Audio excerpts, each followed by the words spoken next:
Les prestations sociales, l'idée ne serait pas de les baisser, mais de les rationaliser, de modifier leur mode de calcul, de surveiller leur cumul, quitte à verser une allocation unique.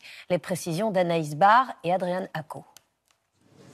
RSA, allocation de solidarité pour les chômeurs, prime d'activité, aide au logement ou encore allocation familiale, le gouvernement prévoit de revoir le mode de calcul de toutes ces prestations sociales. L'idée, remettre à plat les critères d'attribution de ces aides. En modifiant par exemple la situation familiale, professionnelle ou les revenus pris en compte. L'objectif affiché de cette mesure est la simplification. Mais changer le calcul de ces aides pourrait aussi impacter leur montant et les personnes bénéficiaires. On voit que si on détermine de façon différente les modes de calcul, certaines personnes qui avaient des prestations aujourd'hui, demain ne les auront peut-être plus. Donc c'est vrai qu'il va y avoir des gagnants et des perdants. Car pour cette mesure, le gouvernement pourrait s'inspirer de la réforme des aides au logement. Les revenus pris en compte pour l'APL seront modifiés dès l'année prochaine.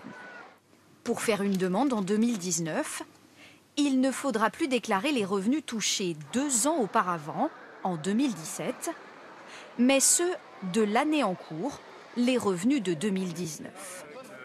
Cette réforme du calcul des APL permet d'économiser 1 milliard d'euros.